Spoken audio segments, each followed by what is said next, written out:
Thank you so much for joining me and my special guest. I'm Lou Brutus from the world famous Hard Drive and the weeknight edition of the show, Hard Drive XL. Joining me from a very long way away is our old friend Johannes Eckerström from the band Avatar. Johannes, it is very good to see your face. How are you? I'm good, and you do make me feel like a special guest indeed, Lou. Thank you. How are you? Under the circumstances, I'll take it.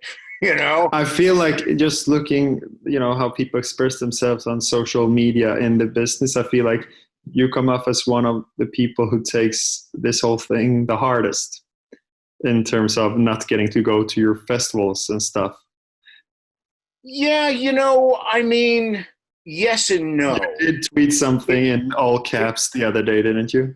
Oh, yeah. But also, and what Johannes is referring to, if you're joining us, I posted a long-winded, paragraph-long, all caps, lots of F-bombs. Mm-hmm. The world sucks because there's no concerts. But then I wrapped it up with, thank you for coming to my TED Talk, which I thought lightened it up enough at the end. Because it did indeed, absolutely.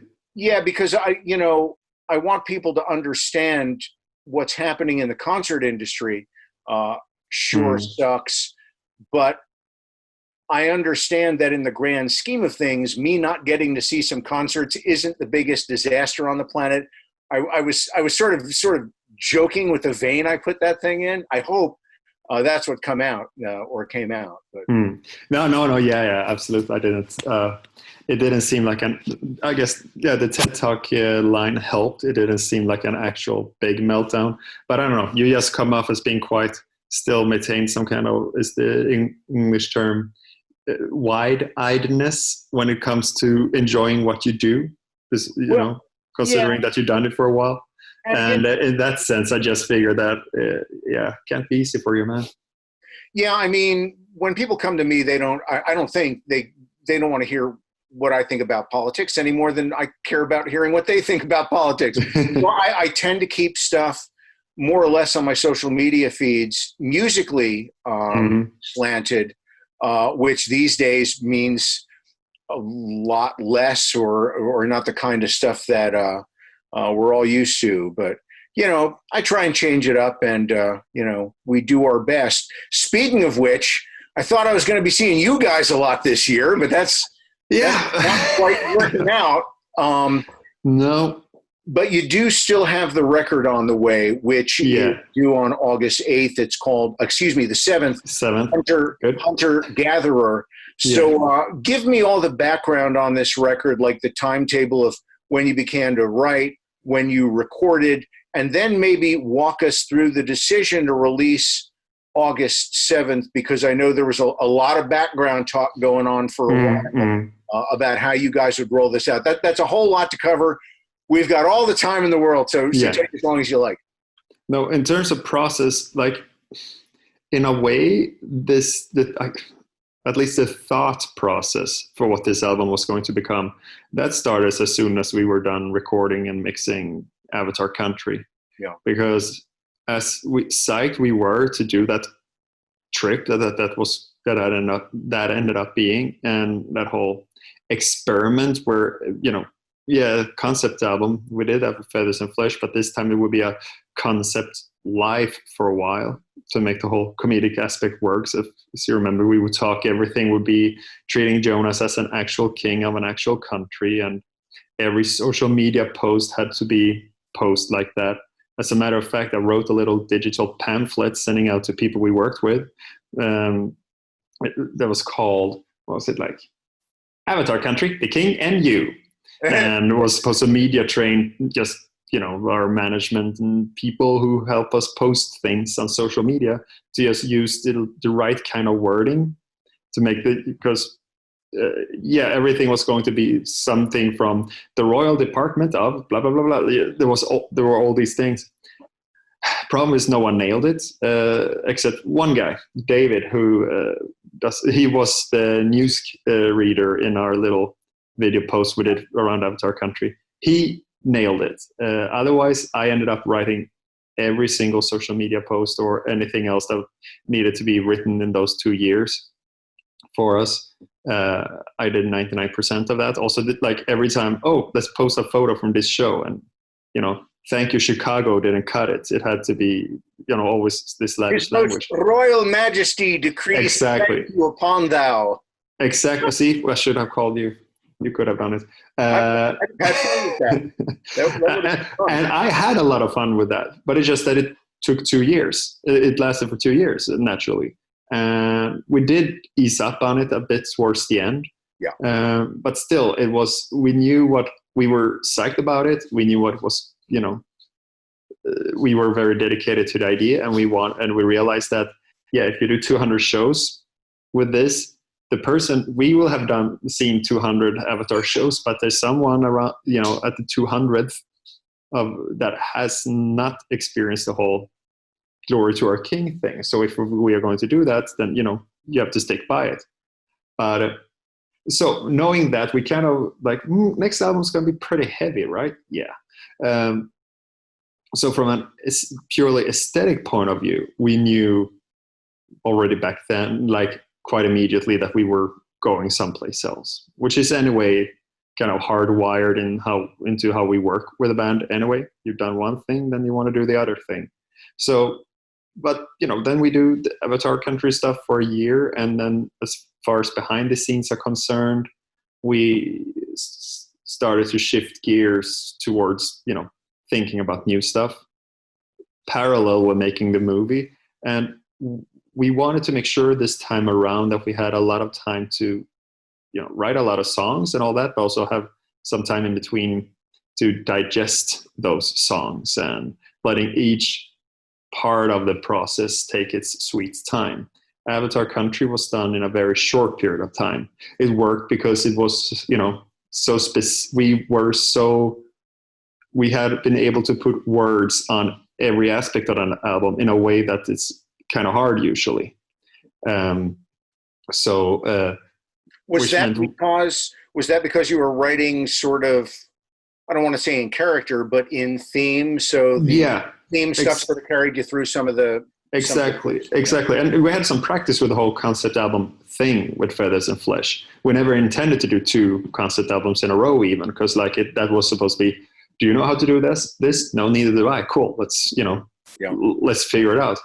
And it's such a specific, just the conversation we had, because suddenly all these, the fact that we've been using jokes and humor and taking the piss out of different situations, when people expect a cool, clad in black, sunglasses, indoors, self-important rock and roll band to show up, we liked to show up in Hawaiian shirts or Three Wolf Moon t-shirts or whatever, stuff we found at truck stops, and just that was how we had a situation. Suddenly, like, oh, but wait a minute, we can do something more creative with this. So we had the humor, we had the fact that we've been listening to a lot of stuff like, I don't know, Manowar before every show for a year. That kind of dragon slaying approach to heavy metal was very prevalent in the band. The whole talk about Avatar Country in general was something I had started to do, just came up on stage at some point. It all fell into place in a way, like, we're going to do an album that is, we will find out if we can be funny. It was funny to us, and so in that sense we succeeded. We're gonna do this kind of foot on the monitor heavy metal with lots of lavish guitar leads. We're gonna it's gonna be dragon slaying, it's gonna be swords, it's gonna be all those things we love, and we're gonna kind of purge that out of our systems. And so it became very goal oriented, whereas Hunter Gatherer, very important that it was not a concept album. But still, I think the practice over with the last 2 albums still gave us this greater ability when it came to seeing the big picture while working on individual songs and stuff. So there was a vision for this album, but it was like looking at a painting that was slightly out of focus, and writing more songs and fine tuning was like adjusting the lens to get the focus. Well, if we could, I'd like to go song for song. I'll just toss the titles at you, and then if you would be so kind, Give me some background on the songs. And again, it can be lyrical. It can be something about the music. It can be something you remember about the sessions for that song. Really, open your mind up and anything you can share from it. First of all, Silence in the Age of Apes. So this is one, the main riff is something I came with that I have had lying around in the back of my head for many years. Actually, I joined a band with some friends in it. Like this might be pre-album debut for Avatar, or at least no, that's not true, but it was very early. Yeah. And just one of those, like, three friends had written one song each for a kind of melodic death metal band thing. I joined it. The band was equally much about coffee, cigarettes, and beer. And the breaks between playing the songs were at least as important as actually playing. But I also wanted to write a song, so that riff was in a song for that band. It's just that we, after I wrote that band, we never rehearsed again, and the coffee, cigarettes, and beer took over, and that just disappeared. And that has happened to many bands, by the way. Many. Yeah, but it was it was everyone else at the time, and that was a side project, so to speak. If even that, it was just a thing for fun. On top of that, everybody else were doing other things, so it was fine. But it was lying around, and just one of those that, and through the years, I would sometimes play that riff, trying to remember it. And around now, with the time for this album, is when I finally, that's how it went. Oh, that's pretty cool. And then figure out the rest of the song around that, and bring the band in and turn it into an Avatar song. And I guess thematically, it's probably the one that it could almost have been a title track in terms of just what the song is about and what overarching themes of the whole album is.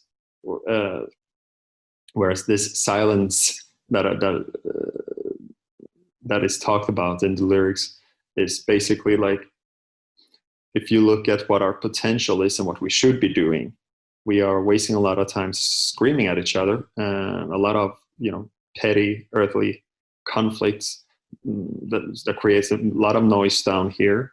But if we go out in space and listen, you don't hear much from Earth as far as where we could be going.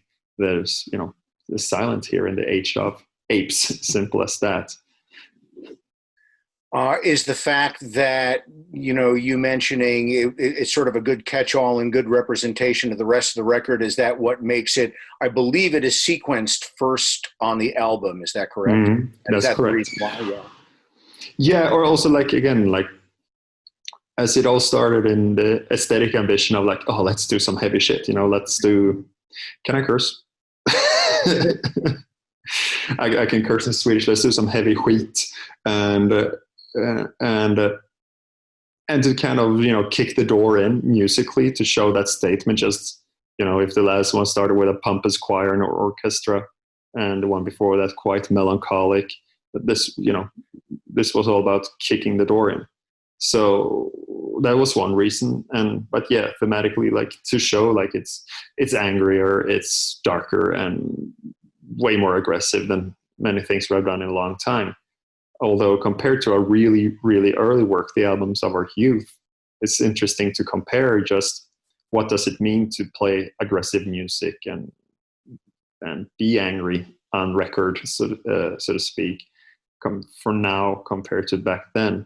And I would liken it to if we would take some killer in a horror movie, how earlier when you're younger, that killer, it would be someone that music would be best represented, I can't say that in English, representerad, by a killer who would attack you with a hammer and bash your face in.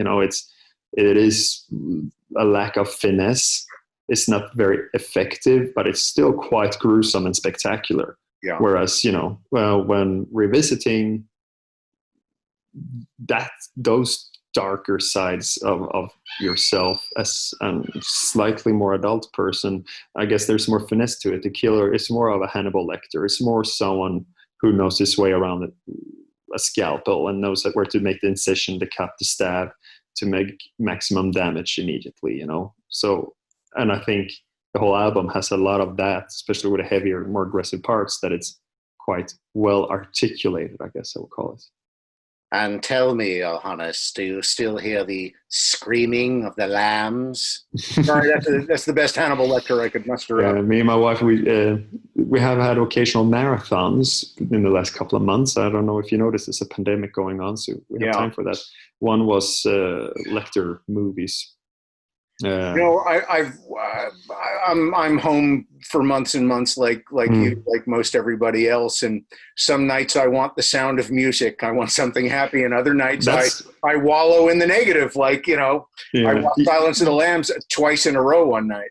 Oh, that one is so good. It was fun, but when I was younger, and it was new, so I was a teenager when Hannibal came out, and I thought it was so great back then. But now looking back at it, it lost a couple of points, but Silence of the Lambs gained a whole bunch of points. Silence of the Lambs is one of the great films of all time. Yeah, although you mentioned Sound of Music, and unironically, like if there's one celebrity I would love to meet and just be starstruck by, it's Julie Andrews. I grew up with that and with Mary Poppins. And I'm always surrounded by these horror movie buffs, so I'm very up to date with everything going on in the horror world, and it's fine, And I like that too. But when the band members get away from their respective love interests, they can finally watch some more gruesome, brutal stuff. And when I go, we go through that with them. And then when I am at home, wife wants to see the horrific, gruesome things, And so I never get to do my musicals. So we might have to watch Sound of Music together, you and I, Lou. I'm always happy to watch Sound of Music. It is another one of the great films of all time. As a matter of fact, since we're talking cinematic, I think Colossus is a very cinematic song. It's the first single. There's a great video for it.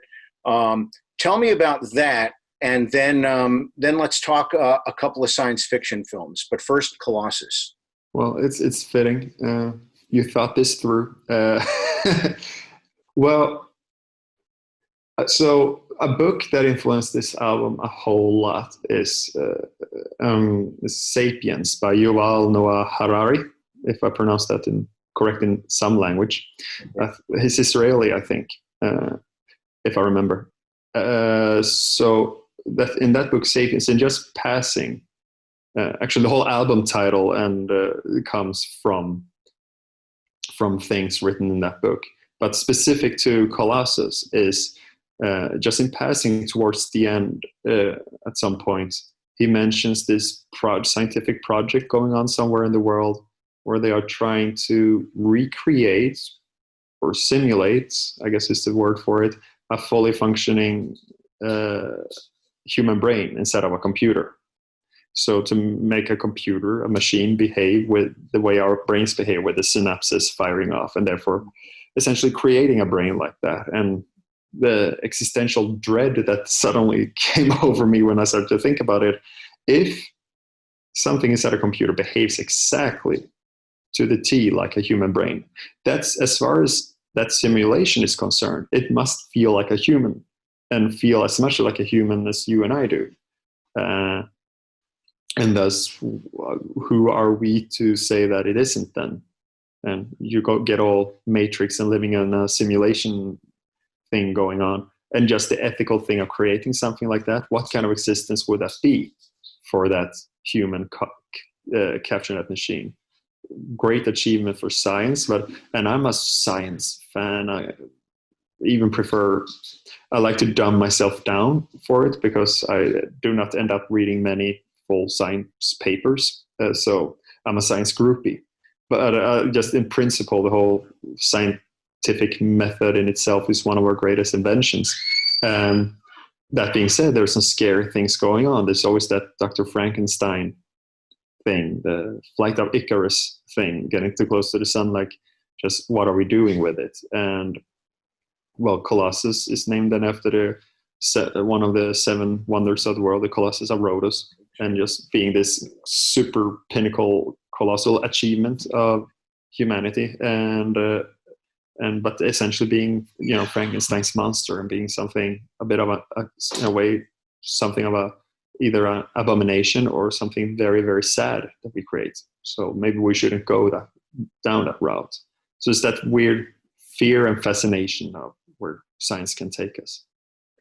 Give me, if you would be so kind, a few science fiction films off the top of your head that you really enjoy. You go first. I'll give you a few because I watched one last night and I had you in mind as I watched it.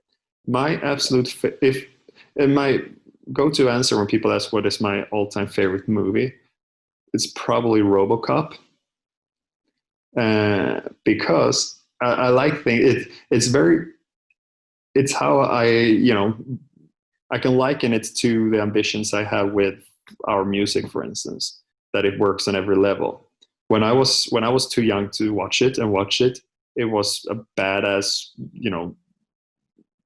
futuristic knight shooting bad guys and being all badass and and a cop, and so it works on that, and it works on that level. It is the first time he gets in the car and you hear that bum bum bum bum bum when it goes out patrolling. It's goosebumps.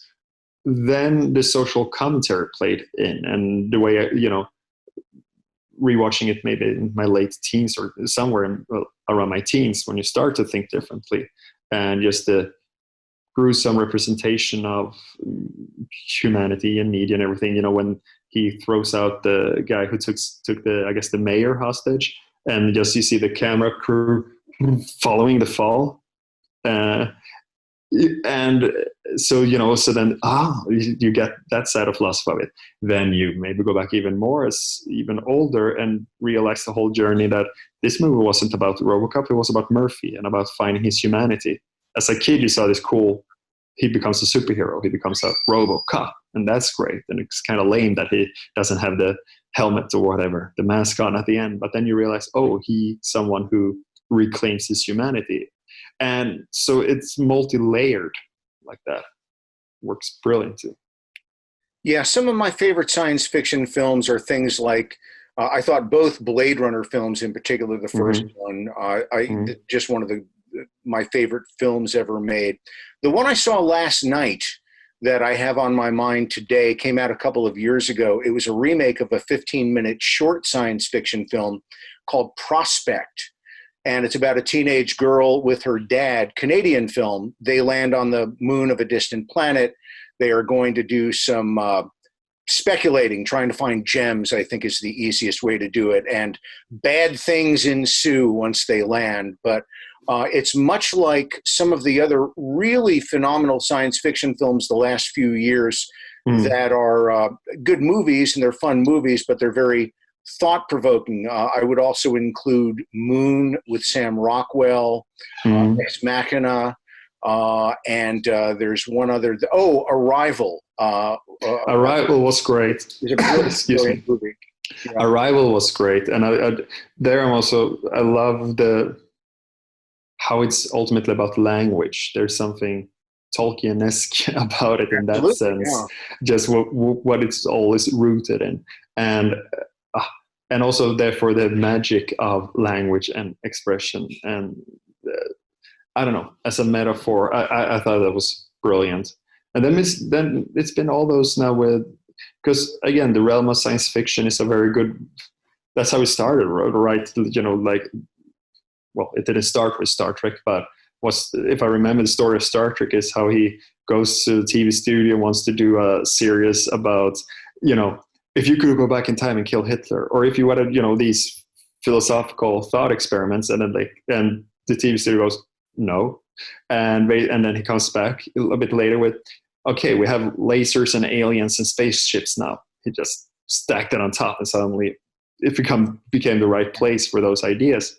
So yeah, I guess that's that's why I don't, Star Wars is not science fiction to me.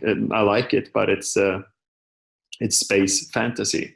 Yeah. It's something else for that reason. It doesn't have that layer, I feel.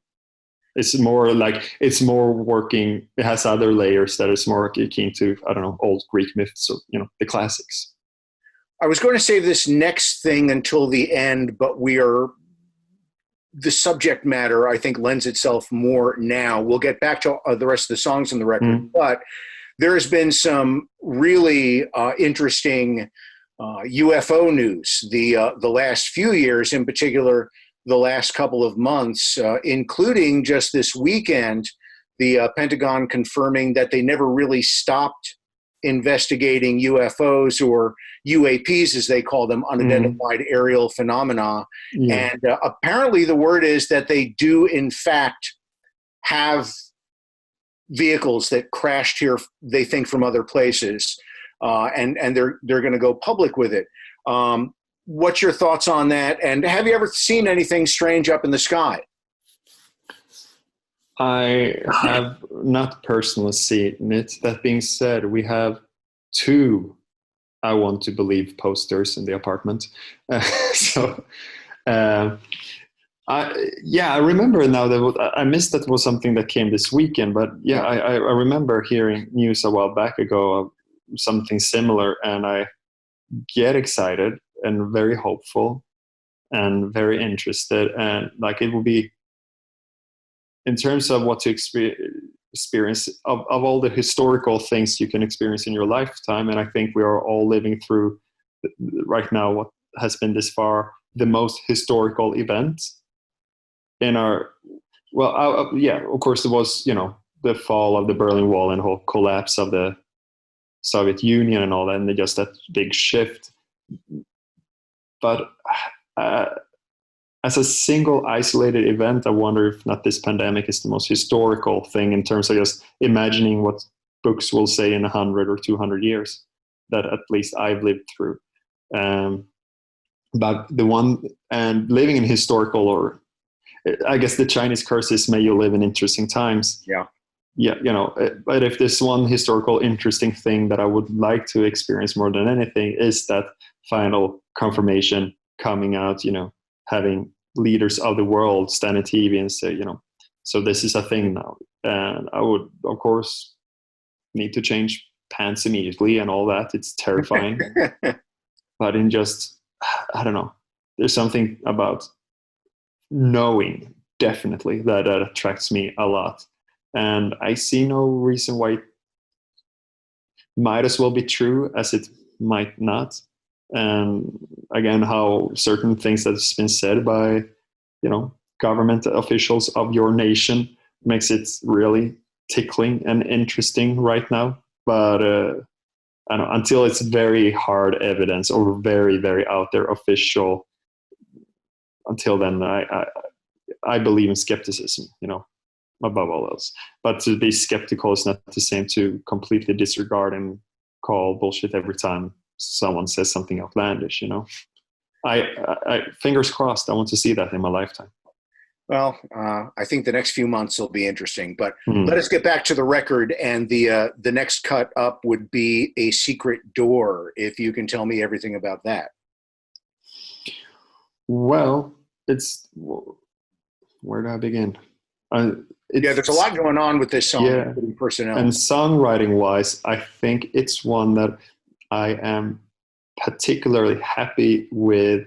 It just in terms of crafting a song, the way it works, the main riff, the heavy part in the beginning is the thing that everything else is built from that.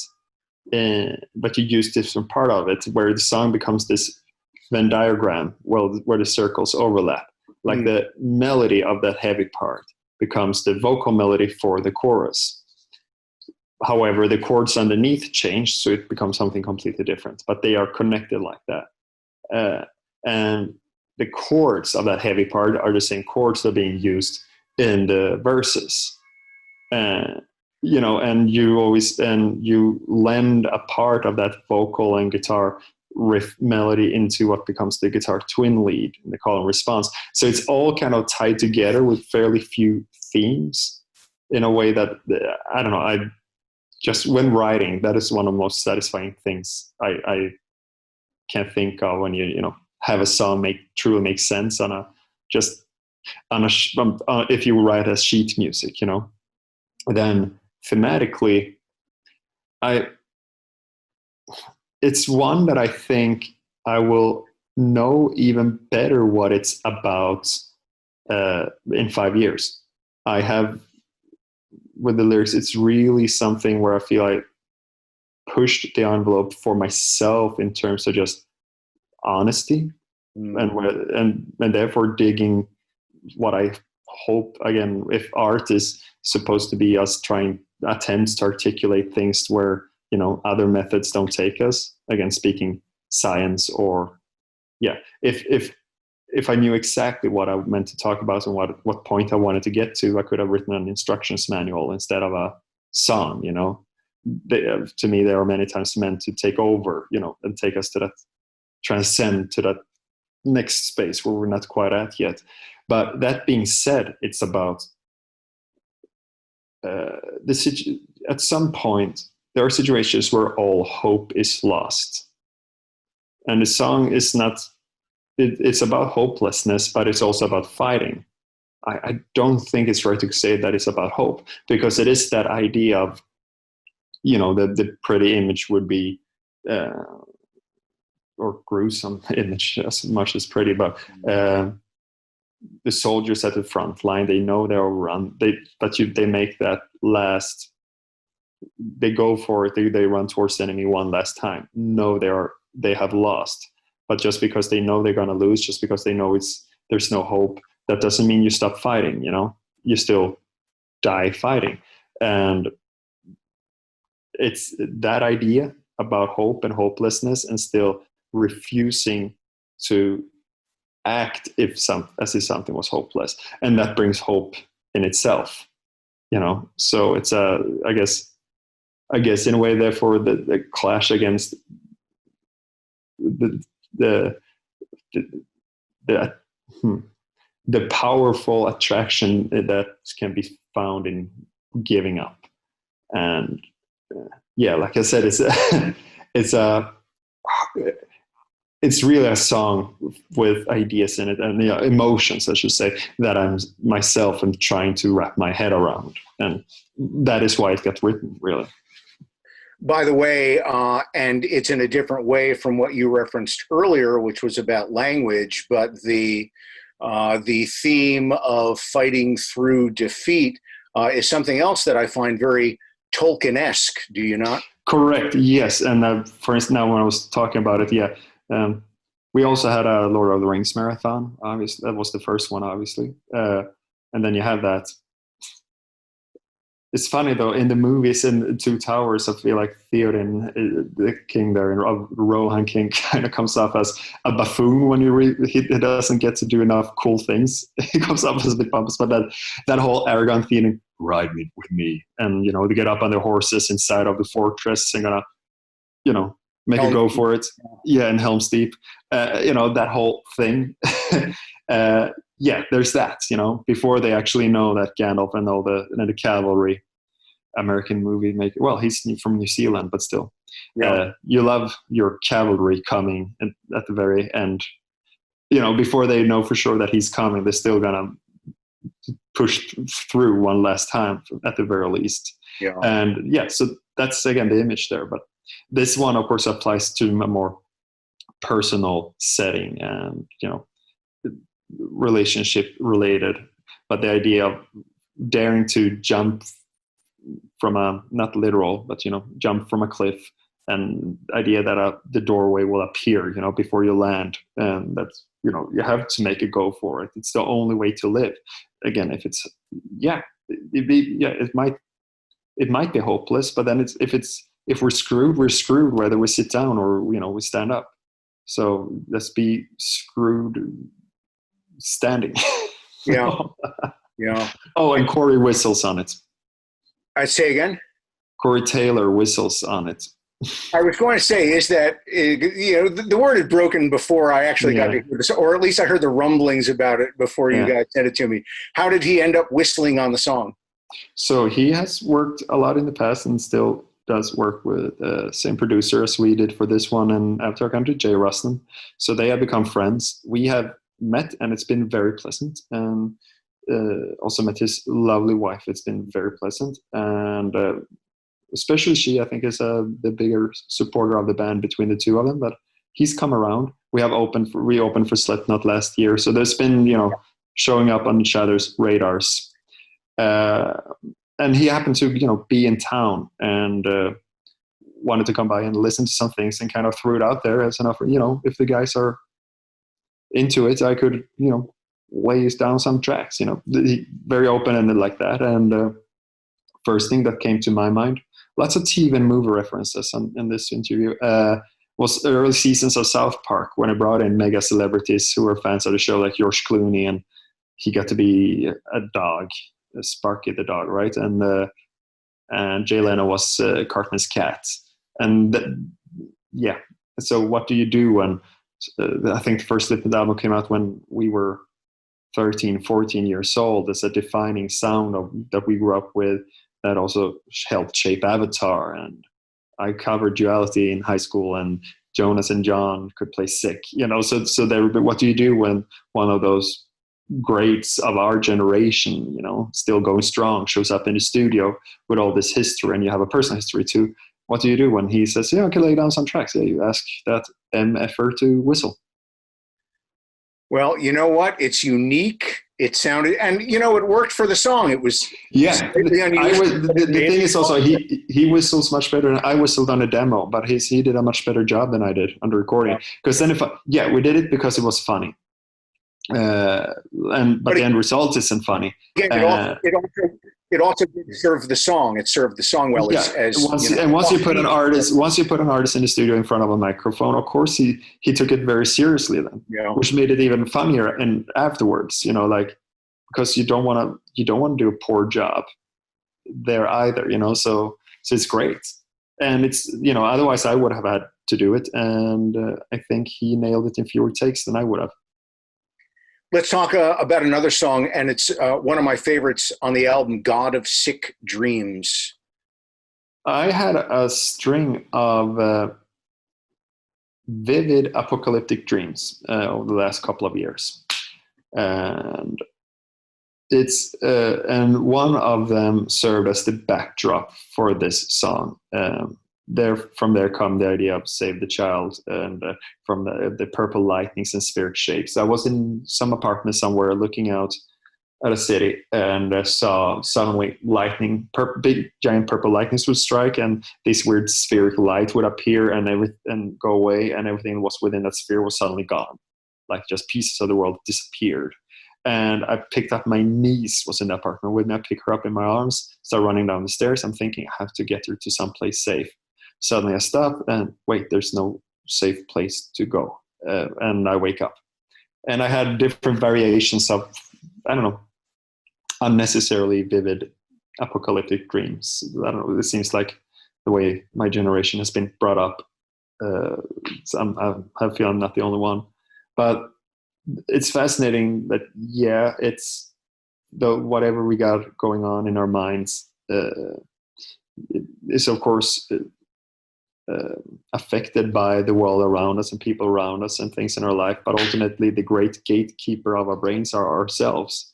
And anything depraved, perverted, destructive, or whatever that presents itself in my dreams is still stories told by my own brain. So I am the god of sick dreams in terms of for myself, and it's sung in that way, dealing with a lot of just acknowledgement, and therefore I guess dealing with and mastering and facing your inner darkness. Tim came with this song. I thought it was funny. Like, he often comes with riffs, just riffs in a row. Yeah. Sometimes it's a very obvious chorus or something in there, but now he had just all these riffs in a row. And what many times has happened is that, okay, then when it's time for vocals, I take it, then I just cut it up and put it in an order that makes sense to me to sing on it. And then the rest of the band hears it and say, that's great. Why did you put the chorus here? I said, that's not a chorus, that's a verse. No, you idiot, you did a chorus. Oh, okay. And Statue of the King was very much like that. But here I really took that, whatever, 1.5 minute thing he did and kind of copy pasted it 3 times. So you hear pretty much every riff played in a row before I go and sing over the same sequence. And I thought it was a funny structure that serves those melodies and just how well each part flows with each other. There's a great melodic language going through the whole song.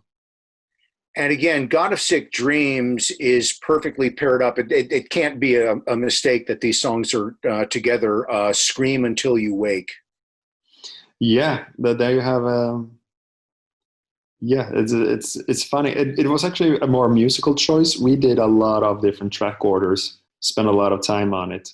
By the way, I'm sorry to interrupt. When you do that, do you have the finished songs and you puzzle piece them and I think, okay, this is going to be the order, and then do you listen to it in real time for a while and see how they all work together? Yeah, and now we really pushed each other to everyone to try out. We spent the most time we always spend a lot of time on this, but we spent the most time ever on just the track listing. It was something, we took that to the next level. And it was real hard for that reason, but it matters. Oh yeah. We many times we have, and especially John is obsessed with, he wants to find the opening track as early as possible. That he really needs that. And I think we all have then started to, after a couple of years, we all started to think like that. That is something about knowing how you start the album that makes you go get a good idea what the album is. But the rest of it is there are so many possibilities.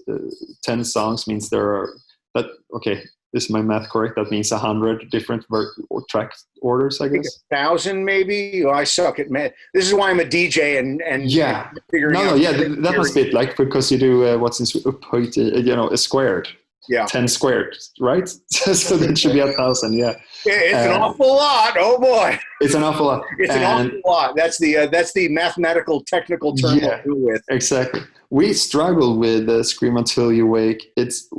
It's a perfect example on, I've been saying it in a tons of interviews, but it's like ultimately the big idea behind like how we think with fundamentally with what we want to do with a band that goes beyond like sound and like whatever Avatar sounds like. Yeah, that's influenced by 1 million different things.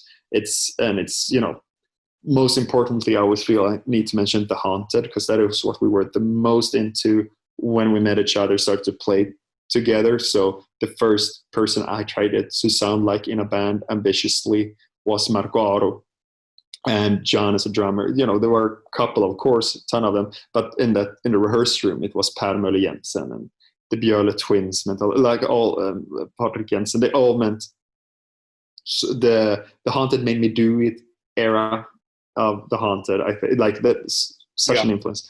However, to songwriting and just the general idea that goes through every song can be summarized in Black Sabbath and the Beatles. And with this song specifically, the Black Sabbath idea of if you do metal, it's all about the riff, and everything grows out of that. In other genres, so if you do rock and roll, if you do something else, I can see myself sitting and bang out some guitar chords and do a campfire version of a song, and then invent a riff to go along with it and around it. Yeah, which is just as valid. I don't think we have ever done that. We do the riff first, and the secret to any great riff is that that you're hitting the right drums at the right places to make that riff happen. If Iron Man would have had the drum beat of bow, bow, bow, bow, bow, it would have sucked. It would have been a terrible riff. So it's Tony Iommi and Bill Ward. And this song had completely different drums when we went to the studio. Something that most of it programmed on a drum machine by me, and then then John learned it and rehearsed and stuff. He was never into it and kind of exposed an Achilles heel in it. And it's funny, like, because it's just what the drums are doing, especially on that main riff in the beginning. it's one of the simplest things on the album, but the journey there took so many detours. But it just had to be billboarded the right way, just figure out what it was, and then the song took off and makes sense. And again, knowing what the riff is before you complete the song almost sounds like the cousin to the band members wanting to know what the opening tune is going to be, because it sort of sets the pace for how they're going to play and how they're going to go through their thought process of what they play for everything else. Yeah, because I think anything. So yeah, like it's you have again all these layers in what we do, and trying to be clever, but if not the primal emotional side of it is there, if it's not bone crushing metal and it doesn't have a groove, everything else is pointless. If it doesn't rock, all this other thing, then everything else becomes masturbation and pointless. But yeah, just the magic of Black Sabbath is that they were the predecessors of all metal, and it's just depending on the song, it's been very, very straightforward and mosh pit friendly for its time before they, all the Children of the Graves of this world, or a Sweet Leaf, or whatever example. But then you had also Wheels of Confusion, or Tomorrow's Dream, or Fairies Wear Boots, where just once you have the riff, you go where the riff takes you as well. Because a good riff with a good drum creates that groove, but then it goes beyond that. It should paint a picture. It should create an image in your head. It should tell a story in itself. Like the lyrics should be about what the song is about without the lyrics. Hail the Apocalypse, I guess, historically is one of the examples when it was so powerful when I heard it the first time. It's another one that Tim came with, and I just literally immediately saw a weird doomsday prophet dude standing somewhere on a square in Hiroshima, like saying the end is near, holding a sign, and then just that happens, like the bomb falls, and that impending doom, but again, that spectacular factor of it, and I don't necessarily mean spectacular in a positive way, obviously, when talking about the drop the first and only time nuclear weapons, atomic bombs were used in war, but still the spectacular thing, and that all came from hearing the drum, because the drums were already there on the demo, very extremely similar, if not exactly the same way that we ended up actually then playing it. So that all those things need to fall into place before the song feels whole, and then all the rest of the song is written around that. Let me walk you through the second set of songs on the record, Child. Mm-hmm. Child, that's the very good example of when something fell into place and then an image came. And it was the main riff, the heavy stuff. It's something we always loved and had for a couple of years, and could never make a song out of it. That, there was never a good enough chorus or verse, basically, and we never figured that out. And that's one that Jonas came with. And the chorus, once he came with that, it immediately, bizarrely enough, painted a picture. Again, the Hail the Apocalypse is makes sense to see those images in your head when hearing heavy metal, Here with the chorus, I saw a turn of the last century affluent family situation, and a mother who, in a period, family in this period of time when if a woman speaks up, if a woman is unhappy, if a woman is stressed, if a woman is anything except for obedient and to the liking of the men, would be deemed mentally ill, would be diagnosed with hysteria. We're talking that kind of existence. And we're talking about a time, when lobotomy was, all the rage. So it starts there. It starts with deeming a person sick for being different, and then doing a treatment that harms it more than ever, more than anything else. And then came the image of this child. This woman is a mother, and in terms of just one big part of it, then, because ultimately this mother dies. There was a funeral last week and so on. it's just the child is not being really included in the mourning. It's being talked more about or from above in this situation, and it's not included or explained or has the room to express anything. It's seeing a lot of things it doesn't understand, and it's not really seen as a full human being, and ultimately deals with it the way children deal with the world, process the world, good and bad, is through play, and a child that plays that it runs away, because that's the only way, it can't actually run away. All this, it's a strange series of images from a metal song in a way, and it was extremely specific once it came. That once Jonas had that, showed us that chorus, I did my part very quickly. Let's talk about Justice. Justice. Again, one of these songs that I will make more sense out of in 5 years. But ultimately, you going back to being to be younger and discovering metal, and discovering the world in general. A lot of it in, our case, I guess, is through music, and being presented to various extreme worldviews on all different sides of any issue, like just which I think was a great thing, and ultimately going through things that in hindsight then for a while you might want to try to treat like a phase. I try to be a bit more preppy and act and feel and try to, or at least I desired to conform more at some part of my life, at some point in my 20s, and it didn't work. I didn't feel more welcome. I didn't feel more understood. I didn't feel more accepted. And suddenly, you go. I joked in some live stream acoustic thing we did for some radio station on tour, but because I knew my parents were watching it, so it wasn't just a face, Mom. So you kind of look at conformity again.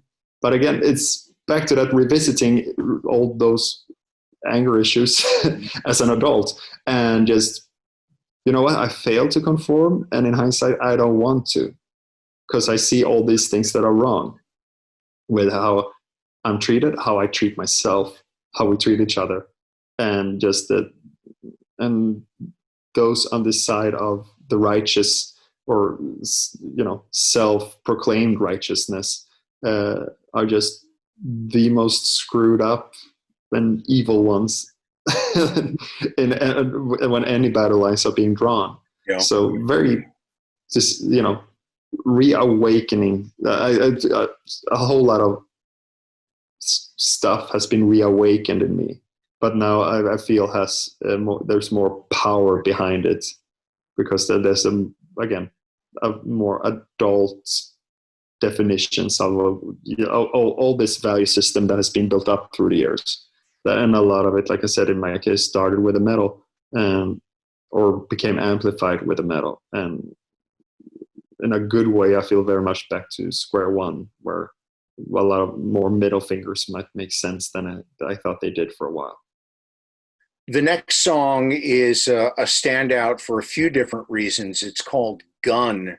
I think sonically is the most obvious reason that it is not like the others. Tell me about the song. Took 7 years to finish it. Oof.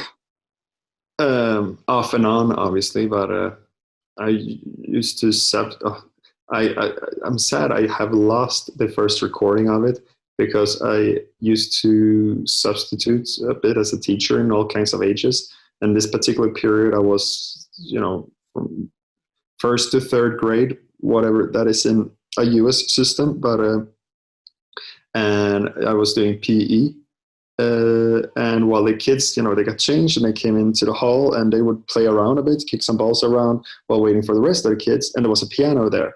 So I would play, and then I have taught them that when I would play like a certain jingle, they would sit in a circle and we would start. But in the meantime, I would jam, I would two birds, one stone kind of thing. Yeah. And came up with that little doodle. So I put the phone up on the piano to record, and the recorder, so it's a bit distorted and lo-fi because it's a phone recording, and you hear children playing in the background. And my playing is quite kind of awful because I'm coming up with things as I go along, but the atmosphere of that.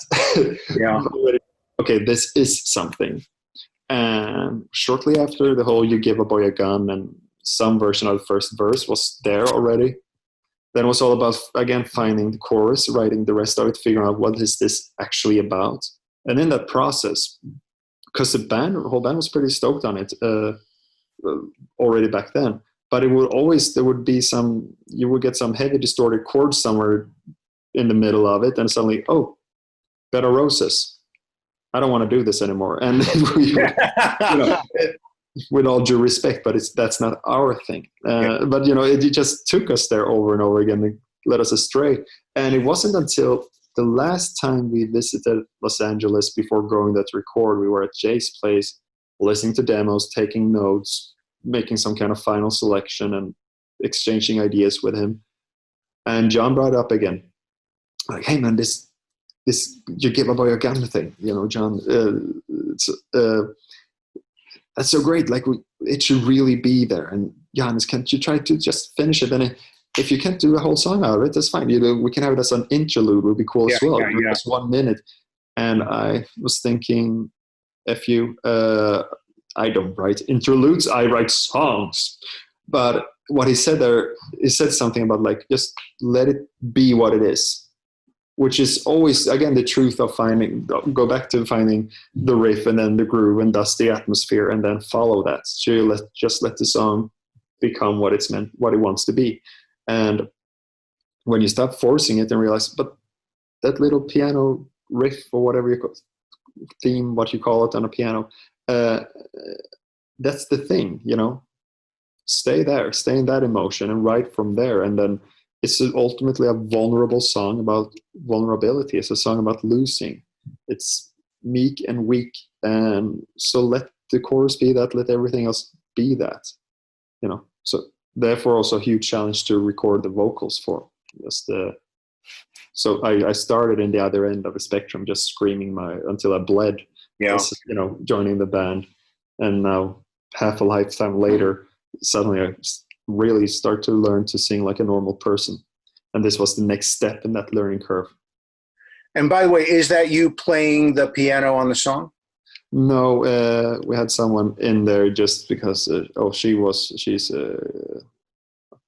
embarrassing enough, the name escapes me right now. And I don't have the album here next to me. Yeah, I don't have I never got liner notes for it, so I don't know. That's a question. She was lovely, and she was great and really good and classically trained. And so, whenever it gets delivered, I got a piano coming here, so I can, because I love playing piano and I love writing on piano. But I always, do it on borrowed pianos. Yeah. Sit down where there is one, like back in that school, for instance, or other places I've been. So I need one on my own. But as she had also her style of playing was classical mainly. So, no click track. And then how they work in classical music with the tempo in such a different way. It breathes, you slow down, you speed up a little bit, and that makes all the difference in the world. Well, 2 more songs to get to, although a quick aside, I'd like to remind you for future albums, interludes on rock records are just fine. The one that comes to mind are the interludes on Warren Zevon's Bad Luck Streak in Dancing School. Great record, great interludes. However, I digress. You also have Down to Earth, Ozzy Osbourne. That just little. Oh yeah, all the little. And I'm a huge Devin Townsend fan, and I think Sister on his album Ocean Machine kind of plays that role as well, I would say. So yeah, and I completely agree. Yeah, just I didn't want that song to just end up being that. I can make a million little piano doodles for that, but there was something there, but it just took 7 years to understand what it was. And again, it would have been a waste of something that had waited so long for its moment to just toss it aside. The last two songs. First, When All But Force Has Failed. That song had twice as many parts pretty much at some point. But the other half of the stuff were, they were kind of like the melodic, harmonious, epic payoffs to all the aggressive stuff. But to me, when it was presented to me, I got the feeling, because that can work many times. You're pissed off in one part, and then comes some melodic, emotional, or whatever thing to kind of balance it. We're going to get to Wormhole, and that kind of does that. But in this case, I felt like, despite that they were, objectively amazing parts, they kind of apologized for the rage going on. So here we stripped it down, we got it out with anything, trimmed the fat, and again stayed in the emotion of the riff through the whole way. And I think this is another good example of just how to deal with rage, anger, just how much more complex the emotions and the intellectual validation of those emotions are. If you let them be, once you get older, it will be easy to just scream, "F you, F this, you deserve to die," and be very self-righteous in it. And thinking like that has, for a long time, had me stay away from doing lyrics about things that aren't okay with me. Because I had to find a way to, how do I point my fingers at someone, and still remain accountable? The two first line kind of, I guess, deals with it pretty nicely. Bird carcass with a belly full of plastic, 1 more year and I'll be a millionaire. Because there is some bullshit going on there. There is, some of the most disturbing things burned down to the back of my skull that I've seen is just learning about this thing, what seabirds see in the ground and in the water, thinking it's food, and then they slowly starve because they are filled up with plastic. Yeah. But there's no room for them to eat, or it ruins their ability to digest anything. So they starve with bellyfuls. It's so sad. It's so messed up, and it's so avoidable. Yeah, exactly. And in the meantime, it's so avoidable, and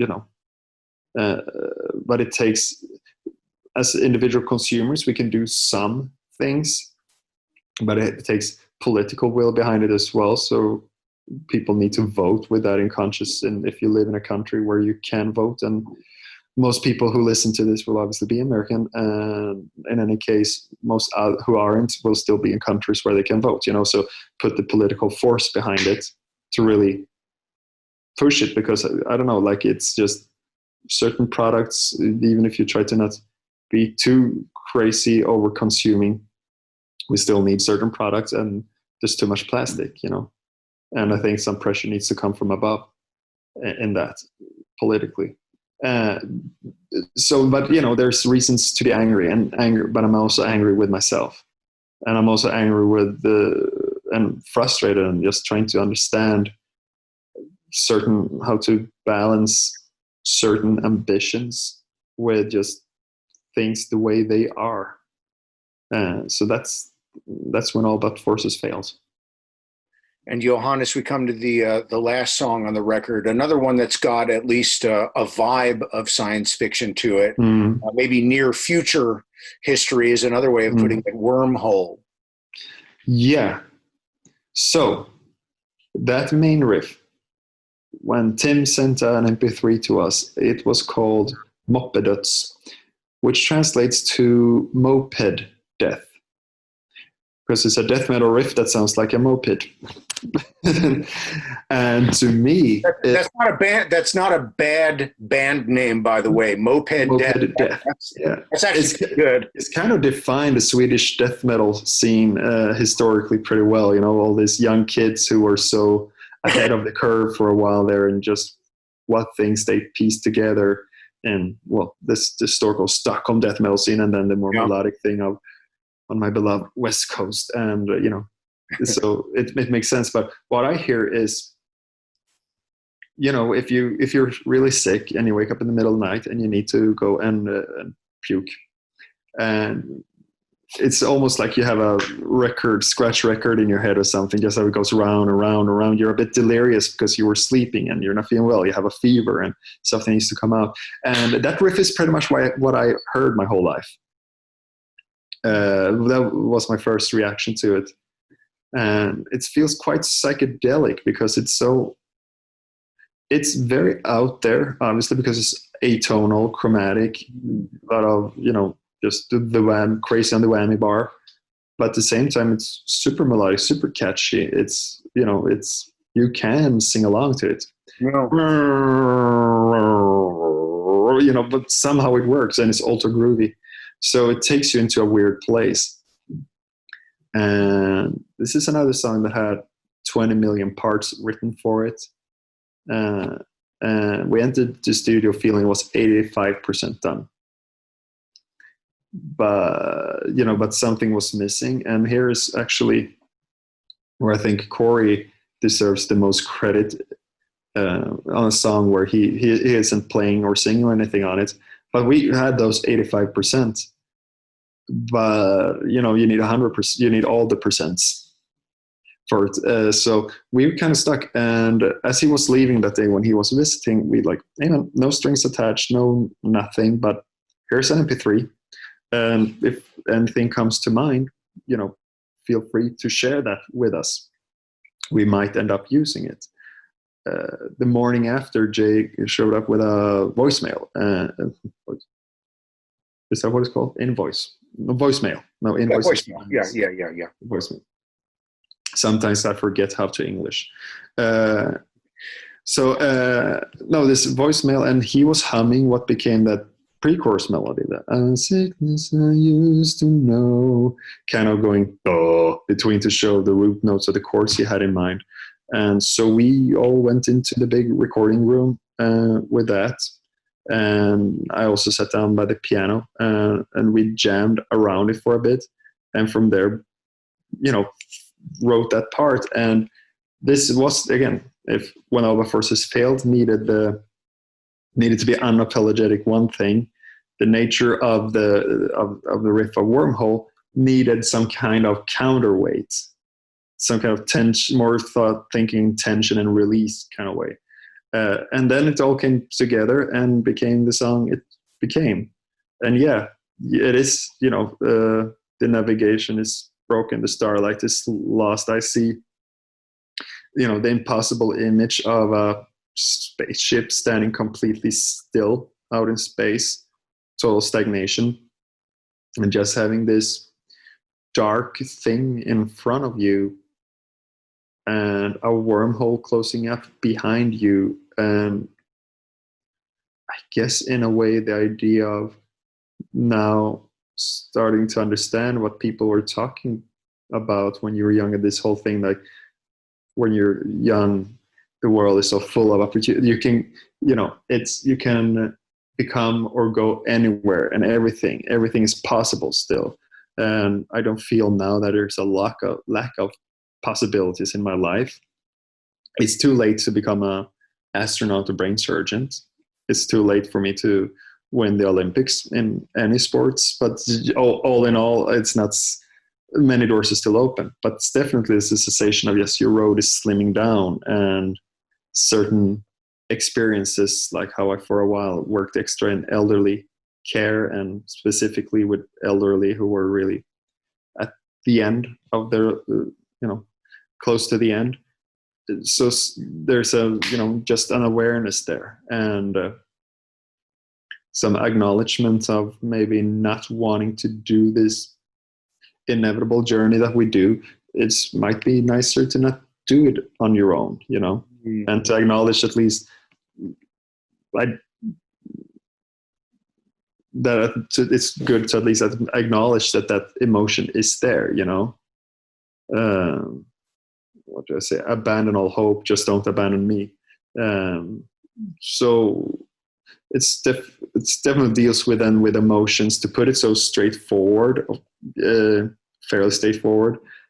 it's another step in the ongoing journey. With every album, I want to peel off another layer of the onion of bullshit and be even more honest than last time. Every album we have done has been as honest as they possibly could have been. And we always do the albums making some kind of peace right before they come out. Like, everybody might hate this, but that's cool because we don't. And in that sense, just to make sure that I've been as true as possible to myself, and we as a band, we have been as true as possible to ourselves while making it. Like, because once we reach a point where I finally get to talk to you and all that, then now it's show business, now it's entertainment, now it's the performing arts. Now it's something that this is done with an audience in mind, But while we write, we build this high wall between us and the rest of the world, where we do the music in a little tree house. Once that's dealt with, then we see like, okay, now it's done. Now it's too late to change everything. Then we, send it out in the world. And one part is more art. The other part is more commerce, I think. Yeah, or entertainment. But I think entertainment is an art form in itself. Yeah, I don't mean it in a bad way. Yeah. But I know you did it. But there's definitely, we have the way we want to be a band and spend our lives doing this is on very, very specific, under very specific conditions. I want my job description to be, I write and perform my own songs, Then we are a band, so our own songs, obviously, but same difference. And we also we are doing it first, and the idea is how far can we take our thing? But that our thing is what's important there. And again, I think, I love performing arts as a thing in itself. That's where the fascination, the whole journey, fascination for the circus came from, or that's where we, enjoy being in front of a camera and work so much on our music videos. I love pro wrestling and magicians and stand-up comedians and just these different ways of communicating from a stage, and all specifically those different interactive forms, those that are equally made up from pre-planned, prepared stuff that but still combines with being in a live environment where you change and adjust and evolve, just shooting from the hip constantly. And that's that combination of being in a, is it Mike Tyson, everybody's got a plan until you get punched in the face, to that live environment. Yeah, I have a huge love for the psychology of that. And so to me, it is an art form, but it's also the art form where we also go and sell our T-shirt and sell our ticket and sign the CD and the vinyl and all that. And but again, it's important that wall remains. And it's a nice way of bringing it back to one of the original things we spoke out at the beginning of the conversation. That is looking at every different level of what it is your band does, that any band does, whether it's meet and greets or press, and sort of looking at it for the first time and going, okay, how can we do this, but also make it so it's our take on it, whether it's Hawaiian shirts or the presentation of the band on stage or the interludes in between the songs. Everything can be reinvented and reimagined and made to serve the theme of the band and the theme, whatever the specific theme of an album or a cycle is. I guess that's what it's all about, right? Yeah, exactly. And it's in different eras, it has called for different things. And I think, but right now it was very important with this album. It takes us back to it. It takes place on planet Earth. I think it's a bit about being warts and all, but then of course the warts and all goes through the whole Avatar filter, the way we are a theatrical bunch and ultimately express ourselves like that. But it's all like this movie is based on a true story in a way. Well, I can tell you as a former high school thespian, it all plays very well to me. If nobody else, I really love it. And it's a great record. Thank you. Hunter-Gatherer due on August 7th. Johannes Eckerström from Avatar has been my guest this last hour or so. It really is. Those are long 30 minutes, but yeah, but everything for you, Lou. well, you know what? I enjoy hearing you think out loud and explore how you create stuff, because it's great art and very interesting. Thank you. Thank you for your time. Much. And I hope maybe we'll see you next year, I guess. Fingers crossed, man. Yeah. You'll know when I know. Stay well until then, and I hope to see you soon. You too. Thank you very much.